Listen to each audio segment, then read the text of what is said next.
Go ahead. Okay, good. I was just about to comment and say this is one of the things about being a guide. We ask anybody any questions, and it's just pin drop silence every single time. Go ahead, please. Actually, I've got a couple of questions.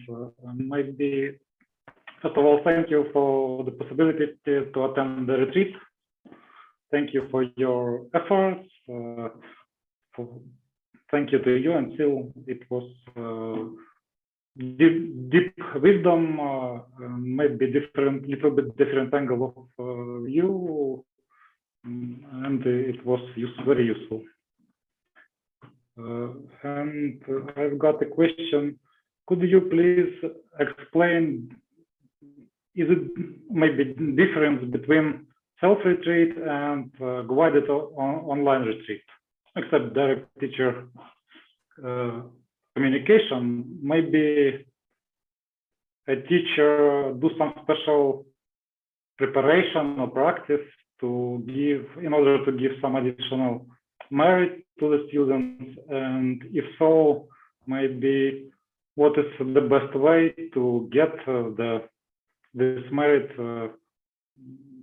effectively from the teachers? Thank you. This is a question you should have asked at the beginning of the retreat. It would have been a very good question, but anyway. Well, really, yeah, the difference between a self-guided retreat and the guided retreat is really you have the assistance of a guide who can help you, and you have the interviews, and you have the group Q&As like we have now. This is the last one, so for this retreat, but there should be. That's really the only difference there should be. In terms of meditation practice, I always recommend doing as much as you can, at the very least 4 hours during the day, and then going through the content, going through the books and things like that. And if you want to have a good self retreat, then really use the same parameters, use the same kinds of rules, let's say, or guidelines for a normal retreat, whether that's actually physical or online guided retreats. What I mean by that is stay away from your phone, no internet, no TV, don't read any other books, and really spend more of your time on meditation. That's sitting meditation, walking meditation. And as let's say you do a 7 or 10 day retreat, self-guided retreat for yourself, that could be through Suttavada, could be just on your own. Try to build up to a point where you can meditate at least 3 to 4 hours of meditation in one sitting. That seems to be the magic number. That's one of the things I've been looking at here when shadowing Bhante with regards to the physical retreats he's been conducting. Something happens at the 3 hour or 4 hour mark where the mind becomes so quiet that the conditions and the causes and conditions are right for the experience of cessation to happen. So having said that, I also want to put up that caveat of not pushing to that.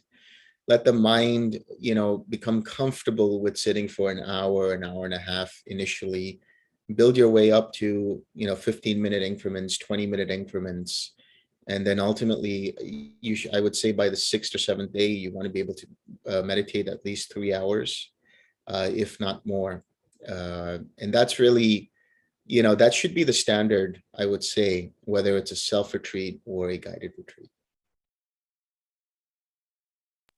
Thank you. Maybe to add, I would say that one important difference is that I think, especially for people who feel a bit stuck in their practice, it might be more useful to do a guided retreat, because then you have someone who can look objectively at what is going on in the practice, particularly when you feel stuck. There may be something that you are not seeing, and that a guide may be able to observe what is going on. Yes. Thank you. Yes. Yeah. Thank you, Sil and Delson. My question is about the experience of meditating. If I have the I don't know what is piti and sukha, and I wonder if the our body experience is piti, because sometimes I feel like I become, when I meditate, I become really big, like my volume of my body. I feel like from my eyes to the hand, the distance is actually longer than it actually is. And I wonder, is that pity or Sil, do you want to respond to this one? I'm not sure. I would look more to what is the mental feeling you are experiencing. I would say that piti has often a bit more excitement in it, and sukha is more a comfort in the body. It's really, the body feels really at ease and relaxed. But as to the feeling that the body elongates, I'm not sure actually. I think I would say maybe that's really referring to possibly the expansiveness of the body that can happen as your mind becomes more and more tranquil. You kind of start to lose connection with the body. You kind of start to lose physical feeling in the body as you get into a more tranquil mind, into a more collected mind. So as Sil rightly said, piti is more energetic in nature, it's more vibratory. So it's just that happiness that you get, that joy that you get, that is, it's an excited kind of joy. And sukha is more tranquil. It's more of comfort in the body, which means that can also translate to a sort of loss of feeling in the body. And that doesn't mean that, it's complete loss of feeling in the body. If there's contact with the body, you will feel it, but otherwise it's like you're not really feeling the body anymore other than that. And then sukha is also like, when you draw a warm bath and you sit in the warm bath and it's just very comfortable. That's really the feeling of sukha. But you should also notice that, or you should also make a note that these things are secondary to the practice, whether it's the expansiveness in the body, whether it's the piti, whether it's the sukha. What's really important here is to see how long you were able to stay with your object of meditation before it became distracted. And then when it did become distracted, how did you deal with it? Namely, how did you use the 6 R's?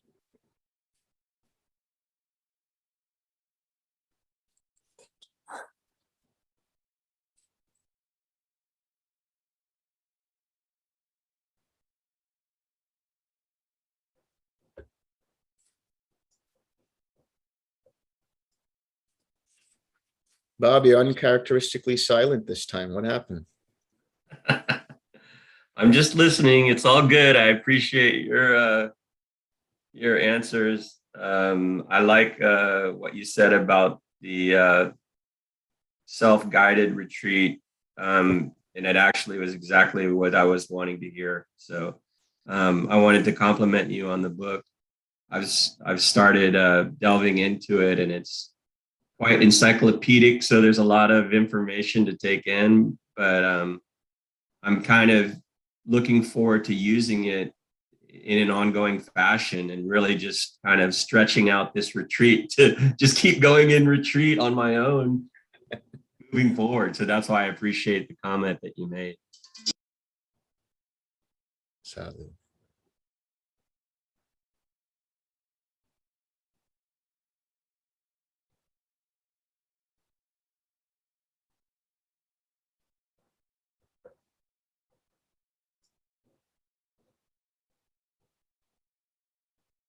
Is it cold there? My Yeah, it's now in the 20s. It's gone down to the 20s Fahrenheit.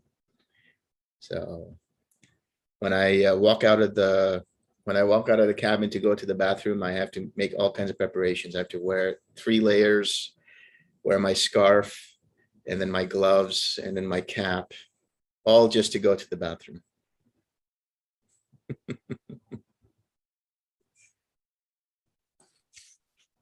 I have one more question. Yes. When the feeling of metta is there in the chest, but then the hindrance still coming up, so I experience both at the same time. Is that possible? No. The mind only experiences one thing at a time. Always. But thing at a the time. sensation is here, but then the feeling, the mental is kind of drift to thinking and doubt. What kind of hindrance are you experiencing? Or what kind of Doubt, distraction? I think. Doubt. Doubt. So if you, actually not doubt, but then thought, kind of like, for example, if I think of my spiritual friend and then starting to think about what they're doing and how I'm gonna talk to them and things like that, and it's like, but the feeling is still there. So that kind of. Yeah, when you notice that the mind starts to think about these things, what's really happening is there's some proliferation going on. So just soften it, relax, do the 6 hours, and then come back just to the feeling. You want to stay just with the feeling of the spiritual friend. However you'd like to visualize the spiritual friend, or however do you like to keep the spiritual friend in the heart and continue staying with that loving kindness in the spiritual friend. That's more than enough.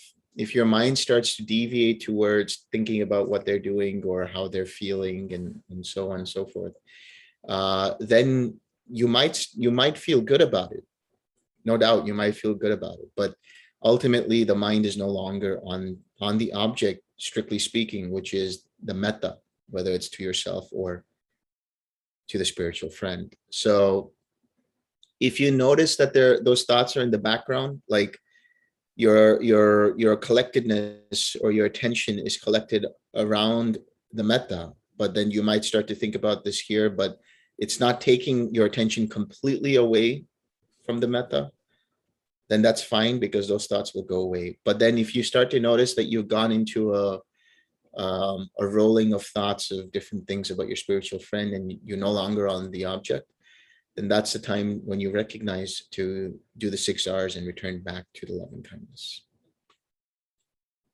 I have trouble really return back to the feeling of metta, because I think it takes a long time for me to kind of drop that proliferation and go back, and it's take longer than I thought sometimes.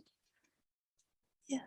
It'll take however long it'll take for you to recognize it. Every time you recognize it, it makes it easier, it makes it smoother, and it takes less and less time.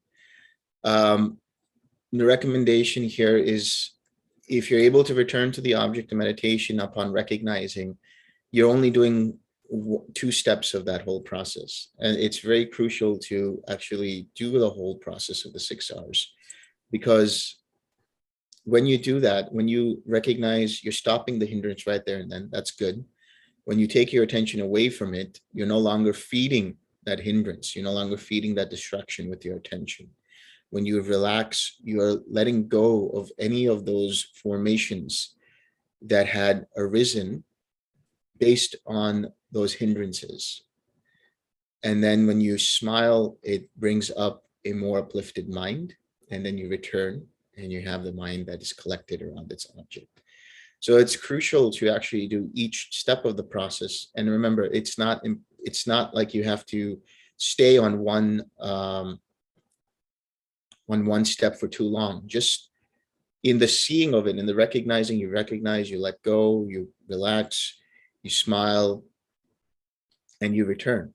So that should take no more than 3 or 4 seconds, really. I mean, it's a flow. You just notice and you do the whole process. But I would not recommend at all that if you notice, you recognize, and you just come back to the object meditation, really what that's doing is it's suppressing the hindrance every time you do that. instead of dealing with it and letting it go.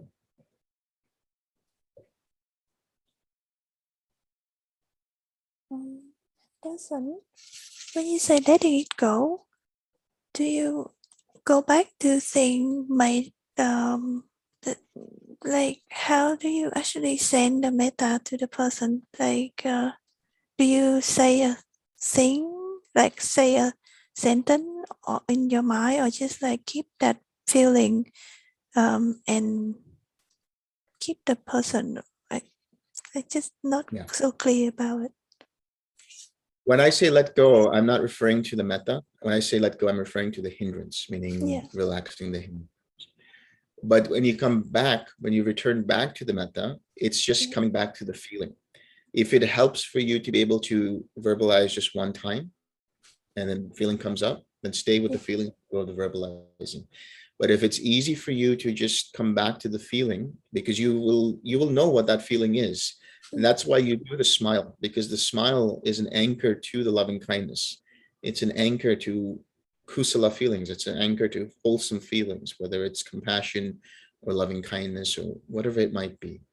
But in this case, for you, the anchor is to stay with the loving kindness through the smile. So the smile uplifts the mind. It starts to generate that metta again, and you feel that feeling and stay with it. But if it takes a little more effort by coming back to the verbalizing of the metta, meaning, may I be happy, or telling your spiritual friend, may you be happy, and so on. If that helps, then do that. But at a certain point, you're not going to have to do that again. You just have to, you're going to be able to just stay with the feeling by recognizing what that feeling actually is experienced like, it's felt like.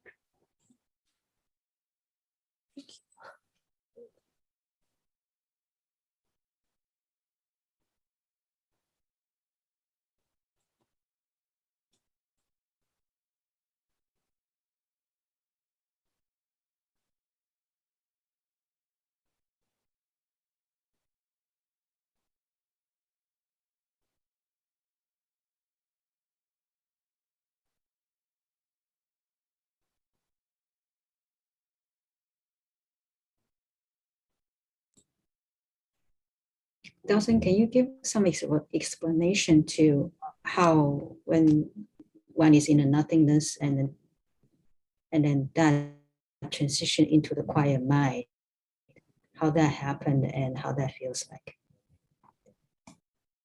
Yeah. So when you're in nothingness, really what's going on is you're radiating equanimity, the feeling of equanimity.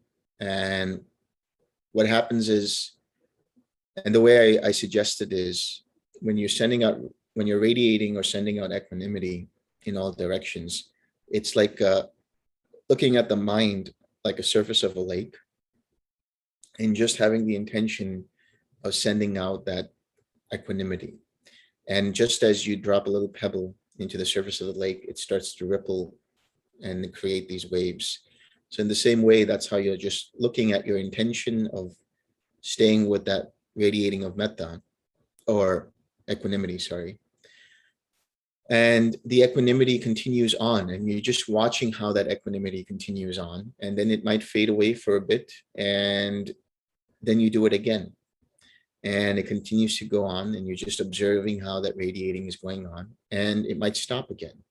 Eventually, what you'll notice is, if you start to intend to send the equanimity again, there might be a little tension. You might feel a slight tension or resistance in the mind to do it. And that's indicative of the fact that the mind has now come to a very subtle point in the practice where it just wants to rest in itself. And that resting in itself is mind watching mind.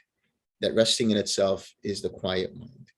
It's a deep level of collectedness where there's nothing going on there now, and there's no action being taken except for just observing the mind itself. It feels very bright. It feels very relaxed. It feels very quiet. There's no vibrations going on at all. And when you get into the quiet mind, at that point, you might notice tiny vibrations, and all you do at that point when you notice the tiny vibrations is to just let them go, to release them, relax them. And every time you notice a vibration like that, and then you just stay with that quiet mind, eventually you start to notice there are even levels of quiet mind. And what that means is, for a little bit, it's kind of fuzzy. And there might be different kinds of proto thoughts in the form of disconnected thoughts or images or patterns and things like that. But eventually, even that just completely dies down as you let go of them. And it's just utterly quiet. And eventually, that quiet mind becomes so subtle as an object that it's not even grasped on. And the mind is just very, very much almost in an objectless meditation. And then that's where we go into the territory of the signless state. And it's not important right now to recognize where you're at in terms of the signless state or the quiet mind. Eventually, you'll be able to see it. But the more important part about this is to be able to recognize any time a vibration comes up and to let it go. And some of those vibrations will be related to conceit. They'll be related to the I am. And then you just let that go. And you might notice when you're in quiet mind that eventually the mind kind of gets bored of it. And this boredom is a natural consequence of tranquilizing this mind to such an extent, because the mind is used to having a lot of different kinds of activities. It's used to having a lot of different kinds of stimulation from the 5 physical senses or just within itself. And so it'll throw up different kinds of things. It'll throw up all kinds of ideas and maybe even past life memories or concepts. And, it'll start to deviate the attention towards going into that direction. When that happens, the restlessness is arising because of that boredom. That's when you start to use the enlightenment factors to balance things out, which is you use the tranquility factor, you use the mindfulness factor, you use the tranquility factor, and you use the equanimity and collectedness factor. When you notice that because of the boredom, instead, that the mind starts to become dull, and you might even come to a point where you just doze off and you don't even realize you dozed off, or the mind is just very dull. And the recognition of that is certain thoughts start to creep in, and you realize that you're no longer on your object of meditation, and the mind just isn't collected enough, and it becomes very dull and very, very unclear. So when you see that, then you need to bring up a little bit more interest in paying attention to the quiet mind. You have to bring up a little bit more joyful interest, and that starts to balance things up when you have some energy and you have some understanding of what's going on, with mindfulness as the base. When you do that, you come back to your object. So all you're doing really is kind of adjusting the lens, the focal lens of your attention, whether it's becoming too loose, and so you have sloth and torpor, or it's becoming too tight, and therefore you have restlessness. So in short, the difference really is in nothingness, you're radiating equanimity, and in quiet mind, mind is just resting in itself, so to speak. And eventually even that fades away and you enter cessation. Okay, thank you.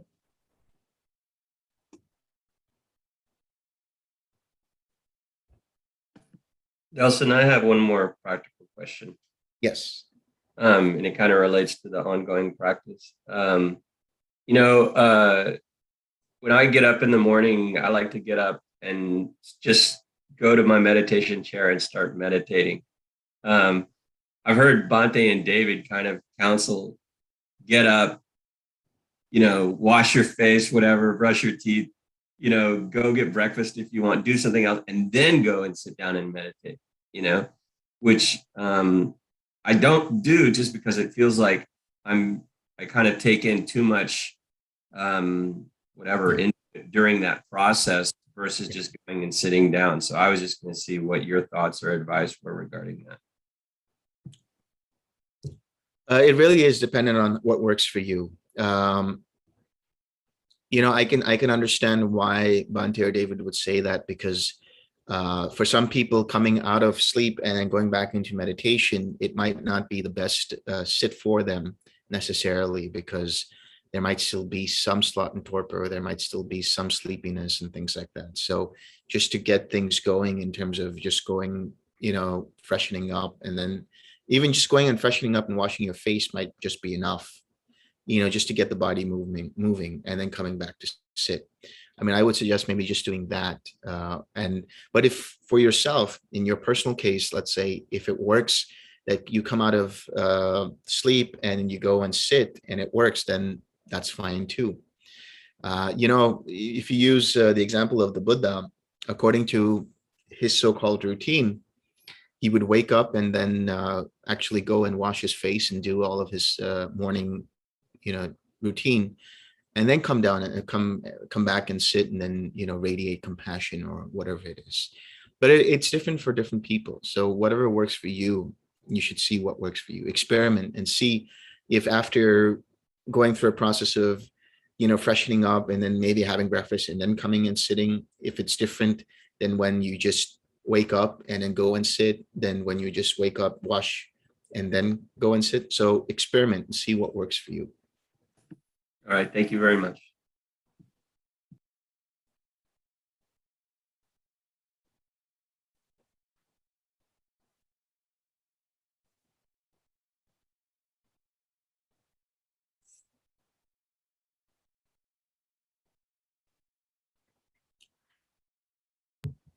Maybe one more question about how to implement meditation into the ordinary life, because 3-4 hours meditation is not possible to do for every day. Maybe some suggestions about. Yeah. I would say first and foremost, when you come out of, let's say, retreat, don't let the planning mind, don't let the mind that says, I have to do this, I have to do that, get in the way. Just observe how mind responds to situations, observe how things are going. And the second part of that is smile, keep smiling. Every time you smile, you have an uplifted mind. And every time you have an uplifted mind, your mind is mindful. Every time your mind is mindful, your mind is also becoming collected. So that means that every time you smile, you're actually meditating. You're actually becoming more collected in your ability to observe how mind's attention moves. The other part of it is, if there's 1 day or 2 days, let's say there's a weekend or whatever day works for you, where you're off, schedule, off your work and have time to yourself, on those days, be able to meditate for 3, 4, 5, 6 hours. I mean, whatever works for you. Because that creates a momentum for the rest of the week. It creates, it helps you to continue to practice deeper and deeper. And, if you're, depending on your schedule, if it works for you to do it in the mornings or in the evenings on work days, after you come back from work or before you go to work, if you can meditate for at least an hour, that would be recommended. An hour in the morning and an hour in the evening, that would be even better. But see what works for your schedule and keep smiling. That's the most crucial part, is to keep smiling. Thank you.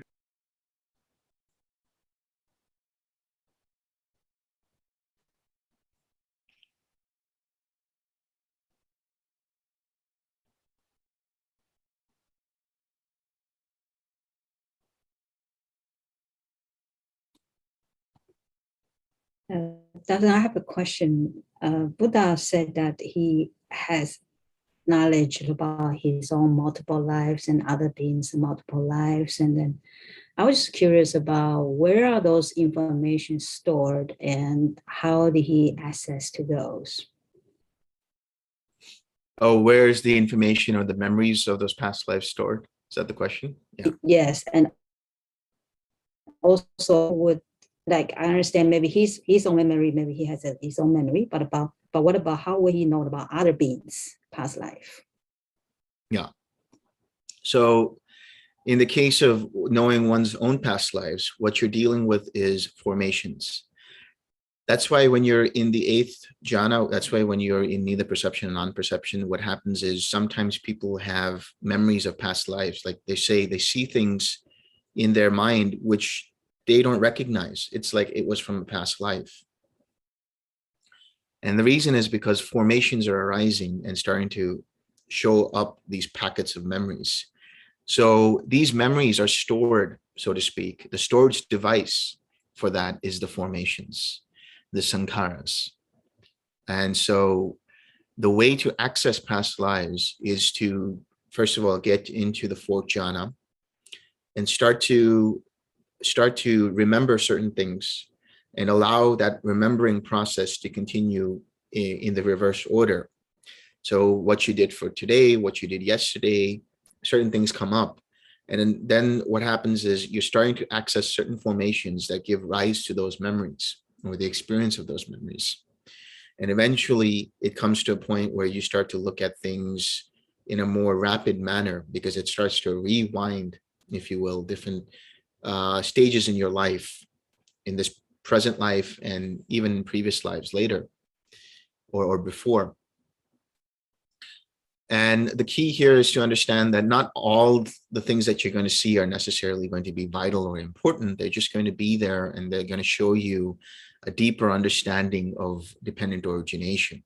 So some people go into past lives out of curiosity and to see, okay, maybe I was so-and-so at this point in time and these kinds of things. But the real reason why you would go into these kinds of states or understanding past lives is to get a deeper understanding of how karma works, get a deeper understanding that certain choices create certain situations and create certain intentions, and those are stored in formations, and those formations then give rise to more situations and more choices and so on and so forth.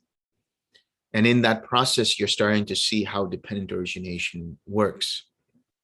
That's the case for somebody who wants to see their own past lives through the process of accessing the formations, the sankharas. Now, for a being who's able to, like the Buddha, who's able to see other people's past lives, it is starting to get into the territory of psychic faculties. So what they're doing there is, there comes a point where you can start to see different streams of karma, and it can be visualized in different ways, but you start to see for yourself, if you make a certain choice, it can lead in a certain direction.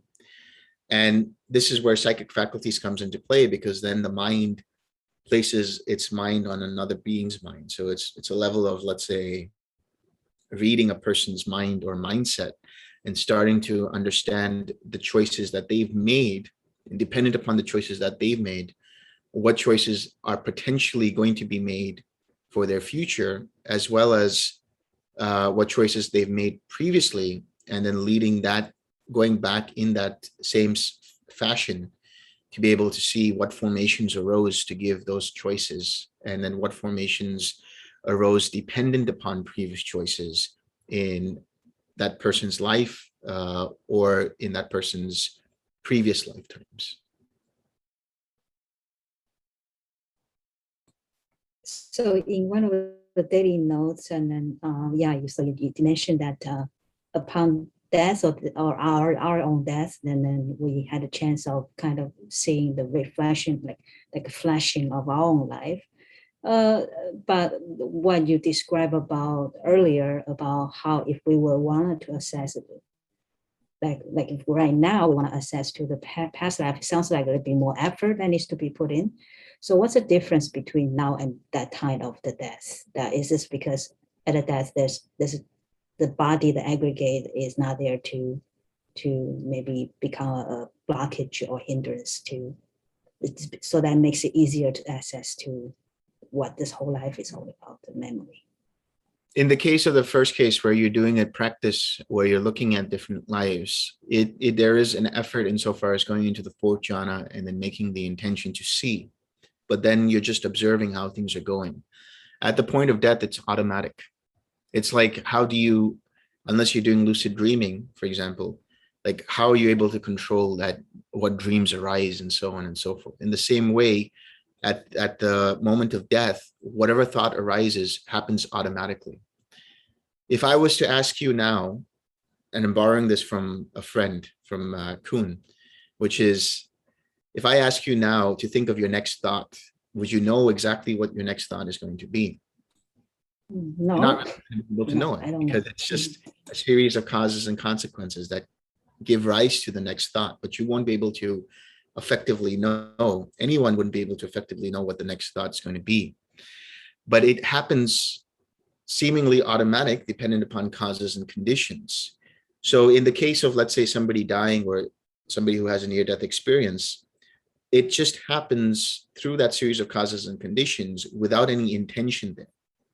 It happens where, for example, there might be a life review, and so your life flashes before your eyes, as they say, and that's an automatic process in the same way as a dream might come up automatically in your sleep. But the intention that comes up dependent upon how you take what you're seeing. So if there's an intention to grasp onto one of those things at the moment of death, that's liable to cause craving, which is liable to cause further rebirth. So it is automatic or automated in the case of death. But in the case of reviewing your past lives as an exercise, as a meditative practice, there's effort and intention there. Okay, thank you. Yes, and I just want to follow up with Stella. When you're explaining about that experience of seeing your life flashing in front of your eyes, I'm not sure whether it's my lucid dream or what it is, but I saw everything that happened before me, like the memory that I completely forgot, and it's just in front of me, and it's so fast, and then I don't feel it's my life at all. It's like watching someone else's life. I don't see the idea of self in there, and then it's go back to the point where I see it's just like a DNA floating, and then I'm starting, and then that's suddenly the sense of self kind of conceit or something kind of the coming up, and then I feel like I could choose whether to float along with it and choose to get out of it, and then I, because of conceit, I get out of it. So I just wonder what that was. That's basically a couple of things. One is that's an experience, a certain level of experience of anatta. You're able to see the impersonal nature when you're just seeing, when it's mind just watching mind, and you're sharpening your mindfulness by being able to get, let's say, accessing the different memories. One of the key understanding of seeing how your mindfulness is becoming sharper is if your memory is sharper too. If your memory becomes sharper and you're able to start to remember things that you long forgot, or start to remember things that never came up in quite some time, then your mindfulness has become sharper. Your ability to observe how the attention is moving becomes sharper. As an exercise, I would say, if you want, you can do that, but there's not real benefit except for understanding the impersonal nature of things. But if you do this practice the way it's laid out in terms of the metta, and then later on when you do other things, it's very much of a gentle approach. Because when you start to get into where you're starting to see the aggregates and you're starting to see the DNA of the aggregates and all of those other things, that's all well and good, but it can be disconcerting at a point, because if the mind is not ready to experience anatta, it can jolt at, and get into levels of depersonalization and levels of derealization, and even make it feel like it's an aversive experience. I'm not saying that you might have had that experience, but I'm just saying, just be cautious when you start to have those experiences, and don't get attached to them. Don't allow the mind to make it a big deal, because then it will cause that experience to become a source of attachment for the mind as well. Everything that you observe, everything that you see is already not self. Anything, excuse me, anything that you can observe is not me, not mine, not myself. It is just anatta. That's the truth of the nature of reality. Even Nibbana itself is not self. But the point here is, make sure that the mind doesn't delve so deep that it starts to become analytical and starts to become investigative in this process, because that's where the mind is liable to create experiences of derealization and depersonalization. And those kinds of experiences can be disconcerting to the mind. So just know it to be an experience of anatta and let it go and continue on with the practice.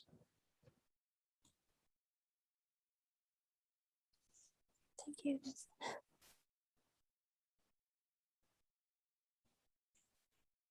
Sorry, Delson, can you explain what's the realization? What's the other word, that two words that you just talked about? Yeah. Depersonalization and derealization. It's a state of mind which is, it's almost like you're watching things from a television. Like you have this really strange, very nervous, anxious state of mind where you think like, okay, this isn't real. And you're starting to try to look for something that is real. And it can be a very disconcerting state. Depersonalization is where you know that, okay, there's no self, but there's an aversion there because now the mind is trying to hold on to a self. And that's based on the conceit. But that can become a root of anxiety. That can become a root of restlessness. That's why I say, if you notice that, just let that go. Don't make it a big deal. Derealization is where you see everything as being not real. Like you're trying to, even when you're holding on to something, even if you're trying to eat food or trying to engage with the senses, there's no experience going on there, and it can be disconcerting for some people. A lot of people they explain it in a way where it's like I said, it's like they're watching a television show. It's like as if they're in a television show and they're watching it through some kind of like tunnel vision or some kind of a filter, and none of this is real, and even their body isn't real, and all of these things. And yes, you do experience this in the meditation practice, but it's done in a gentler, much softer way. Whereas if you're kind of jolted into this experience, then it causes anxiety. Then it causes resistance and restlessness.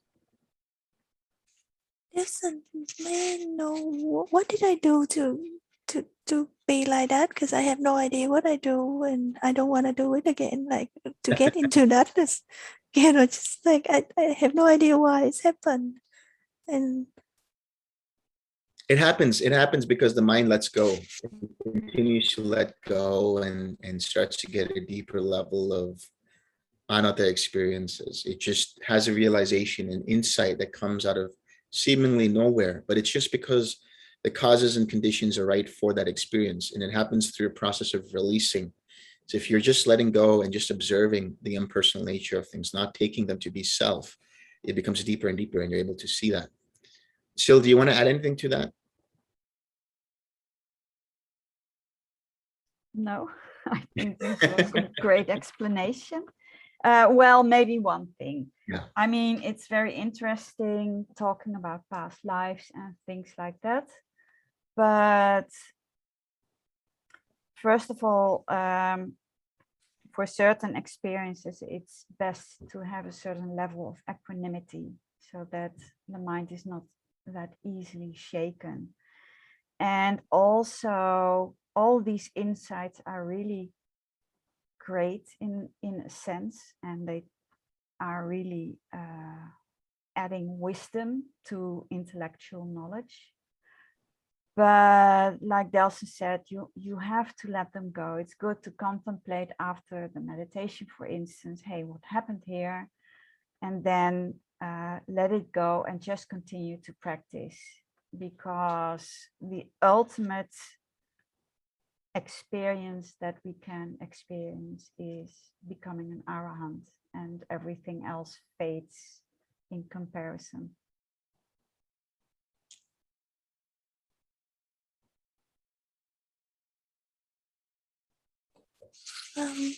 can I have one more question? I just wonder whether it's beneficial to realize what you are in your practice, like first jhana, second jhana, fourth jhana, or we should just keep meditating and experience thing along the way, and not worry about all that. And Yeah.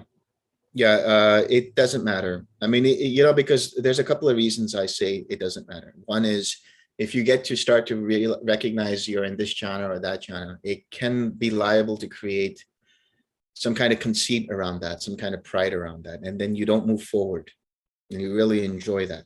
And secondly, it can create doubts, because if the teacher tells you you're in this jhana and you say, oh, well, I don't know if I'm in that jhana. I don't know if I'm really actually experiencing that, And then the third reason I would say not to care about it is because ultimately jhanas themselves can be sources of attachment, very, very, very, very subtle sources of attachment, even though they're very pleasant and they're wholesome and they're super mundane in the experience, they're still conditioned. So it's not completely necessary for you to know where you're at until a certain level, until a certain point, where then okay, the teacher or the guide will tell you, this is where you're at now, congratulations, now move on to whatever else is going on. And then later on, when you have a level of experience and level of mastery, then you can go into doing determinations and being able to start to deepen your understanding of each of the jhanas and so on. But if you're starting out on this path, it's definitely encouraged that you just continue, and the teacher will let you know when they are able to know, based on your reports, based on your interviews, what you're saying, how long you've been to object, what are certain kinds of factors that are being presented based on what you're saying. Then they can tell you, okay, well, you're here now, and then I'm going to give you further instructions.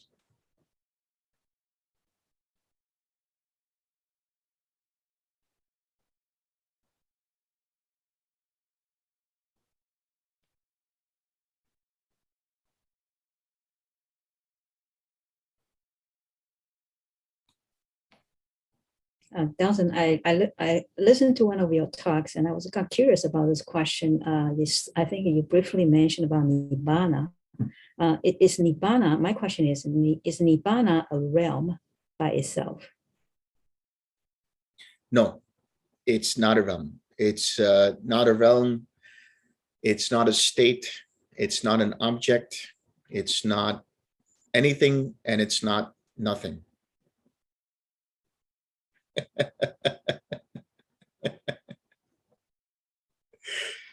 But for sure, it's not a realm, because as soon as you call it a realm, it means that it's another conditioned experience that you have to go through. But Nibbana itself is the unconditioned.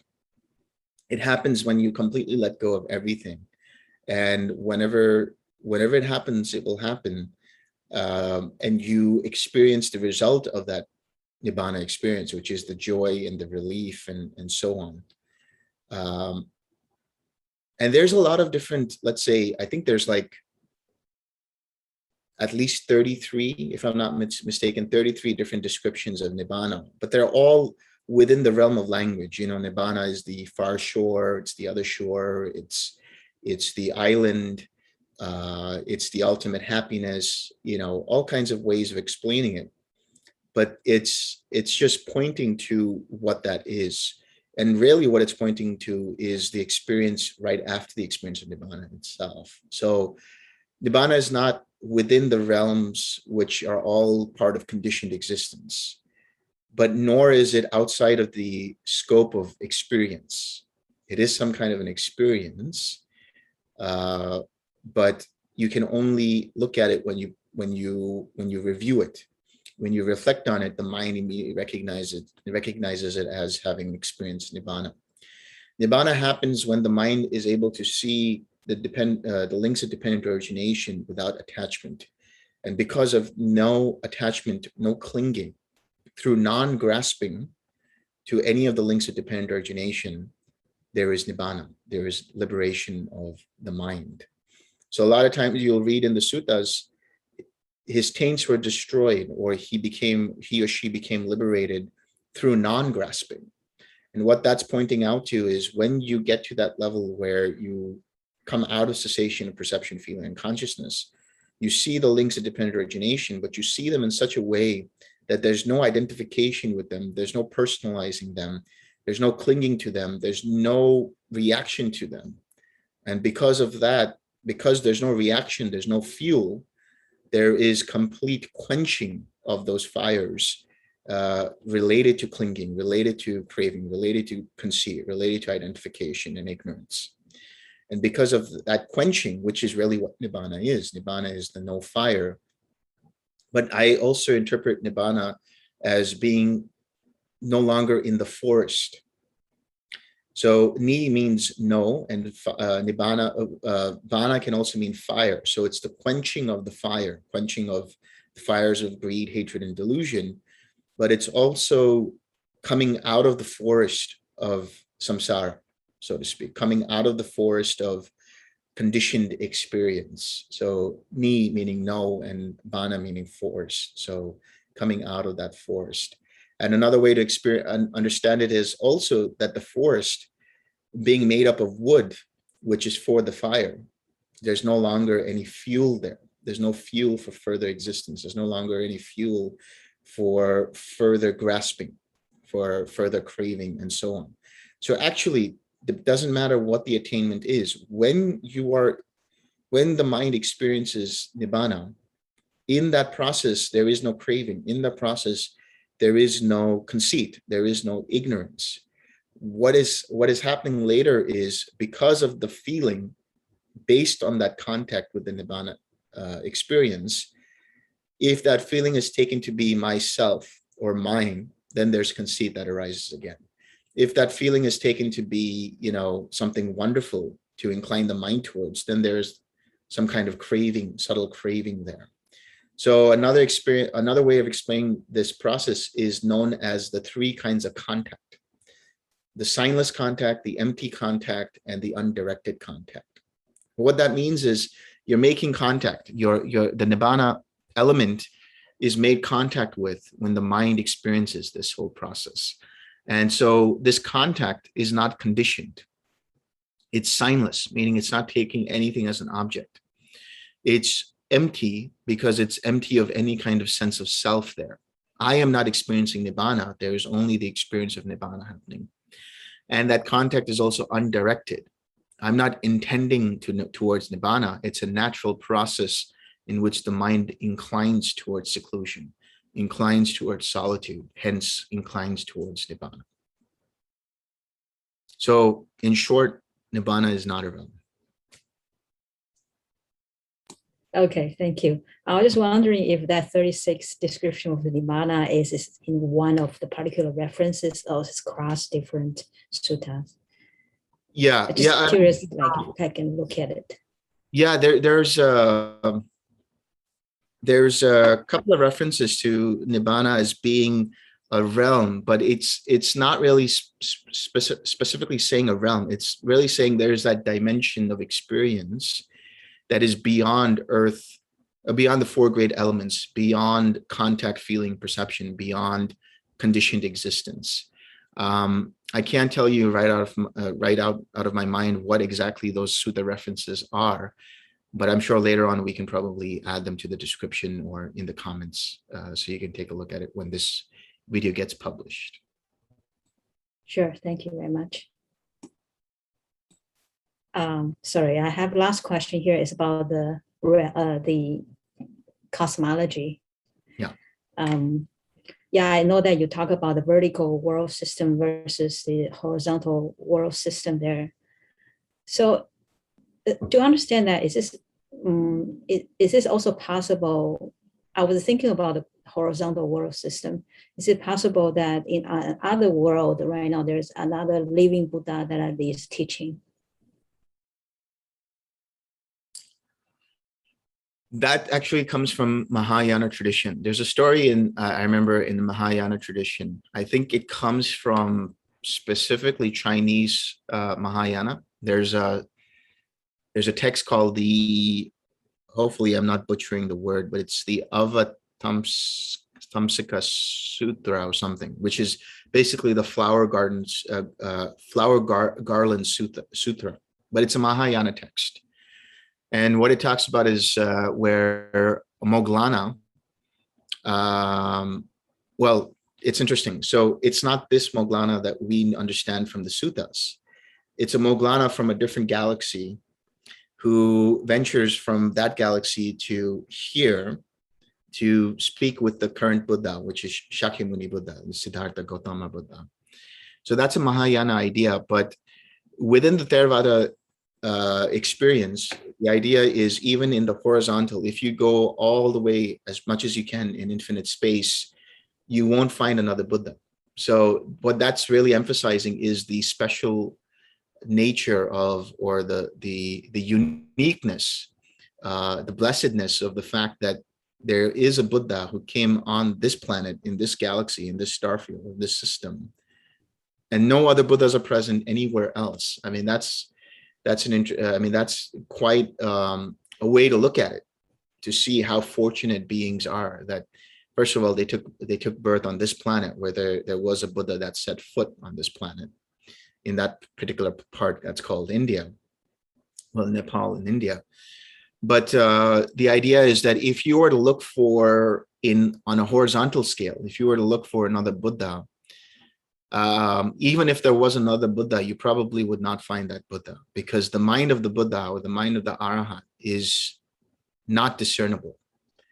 Even the gods and the devas and the Brahmas and Mara, obviously, is not able to actually do a full universal scan and find any of the consciousness of an Arahant present. I mean, if an Arahant is not able to be discoverable, imagine the Buddha. So that would be my answer about that. And how the Moggallana find the Buddha? Found the Buddha? Well, this is the Mahayana understanding, which is Moggallana was told by that other galactic Buddha that there is another Buddha present here. And so you can go and travel to this star system and meet with that Buddha. So he was, for lack of a better word, an alien Buddha and an alien Moggallana who came onto this planet to meet with, Gautama Buddha.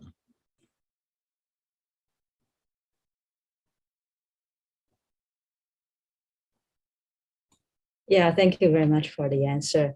So within our world system, so is that the samsara? Samsara is one world system has one samsara. So if we are here in this world system, in this samsara, but it's not possible for us to go to another world system, another samsara, or is it horizontally, it's transferable? When we talk about samsara, it's not just like on the level of the vertical planes, but even the horizontal level as well. So like the way to understand it, they call it Chakavala system, Chakavala, which is world systems. And there can be one world system, a 10 world system, 1,000 world system, and a 10,000 world system. And there's another sutta I recall from either the Anguttara Nikaya or Samyutta Nikaya. I'm going to have to find it. And then when I find it, we can put it up as in the comments. But in that, the Buddha is talking about how in this particular world system, we have our hell realms, we have our animal realms, we have our hungry ghost realms, and then we have our Deva realms and Brahma realms and so on. But that's in just this world system. And then when you talk about the 10,000 world systems, there's 10,000 different kinds of hell. There's 10,000 Brahma realms, there's 10,000 Deva realms, 10,000 Arupa realms. But all of that is consisting of samsara. So samsara is not limited to just one world system or 10,000 world system, but it is in essence encompassing even all multiverses, so to speak. So that means it doesn't matter how many world systems, there's only one samsara? Yes. Okay. Yes. Thank you.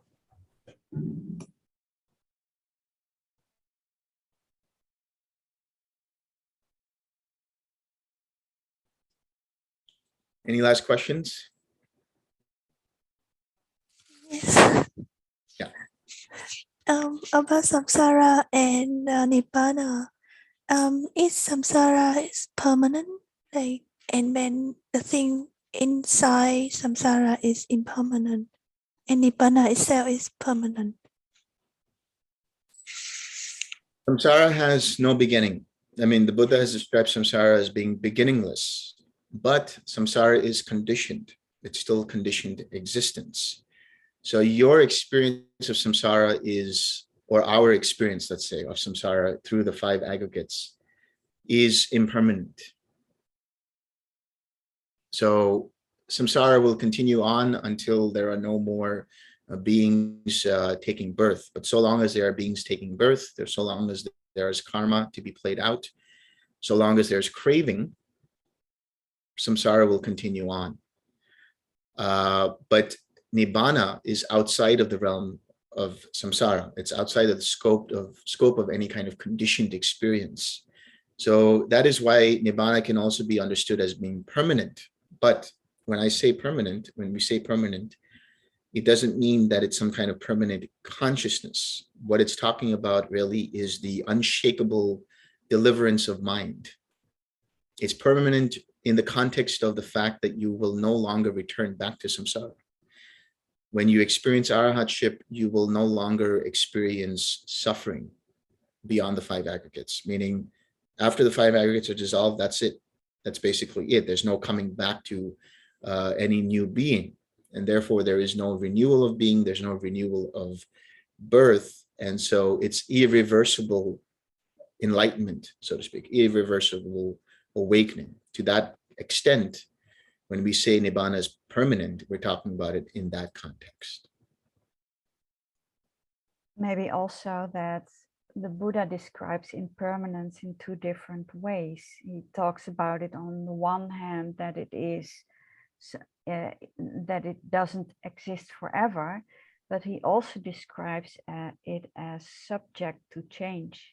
And when you look at samsara, for instance, there are constantly beings entering and to a smaller amount leaving samsara because of arahantship. So samsara is not really one solid thing, but it's also subject to change all the time. Yes.